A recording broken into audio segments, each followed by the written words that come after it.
que ça ressemble à ce que tu as décrit. Ça ressemble à ce que tu as décrit, enfin, disons, du point de vue que tu adoptes, c'est-à-dire quelque chose de processuel davantage que quelque chose de, comment dire, qui serait une espèce de but ou une espèce de forme institutionnelle euh, construite séparément. C'est un petit peu ce que j'esquisse avec mes mots dans la partie où j'introduis ça, mais c'est aussi quelque chose à partir duquel je peux m'appuyer sur des textes qu'on commence à discuter de plus en plus, comme par exemple ce fameux marxisme noir de Cedric Robinson, qui décrit et pense la tradition radicale noire comme une tradition de, voilà, on pourrait appeler de moment de communisation si tu veux, en tout cas de moment de communauté opposé à ce monde qui domine, et une manière de fabriquer d'autres formes d'existence. Mais ici, bien sûr, dans la situation que je décris, il faut penser ce processus de lutte et ce processus de longue haleine, quoi, où des formes institutionnelles vont être nécessaires pour achever cela, parce que le niveau de dépossession en Afrique est extrêmement intense, comporte des armes qui sont considérables, les ennemis sont multiples, et il sera nécessaire, si on veut achever ce projet-là, d'investir et de pervertir radicalement ces institutions et aussi d'en créer de nouvelles. Donc je pense que, bien sûr, cette philosophie-là, cette philosophie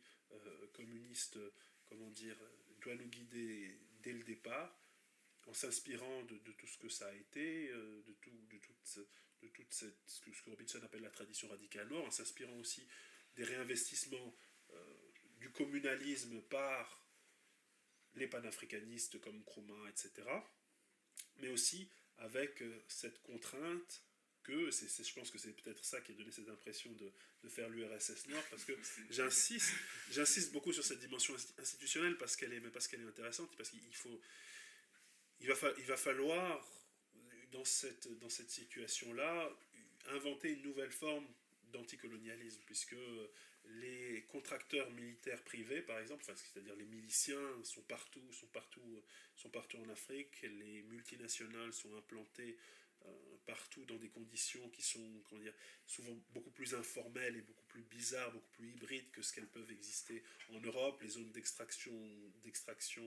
minérale, que ce soit de pétrole, de diamants, de tantal ou de tout ce que vous voulez, ce sont des zones extrêmement compliquées, extrêmement complexes, où il se passe des choses extrêmement sordides.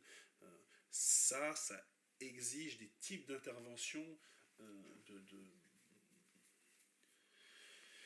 je dirais, de socialisation dont on n'a pas idée et qui va exiger des inventions stratégiques qui, je pense,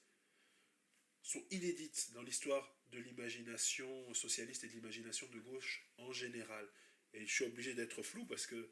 ça va être quelque chose, ça va être une question de travail collectif, de très très très longue haleine pour penser et envisager tout cela. Donc là, c'est vraiment des linéaments, etc. Si ça se trouve, tout ça devrait être corrigé et comment dire, amendé,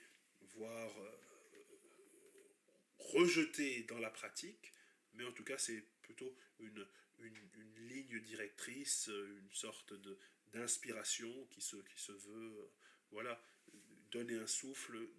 apporter, revisiter certaines choses du passé qui me semblaient intéressantes, mais bien sûr, c'est pas encore un guide pratique, mais plutôt voilà, une espèce de souffle peut-être, ou de manière de susciter le désir, justement.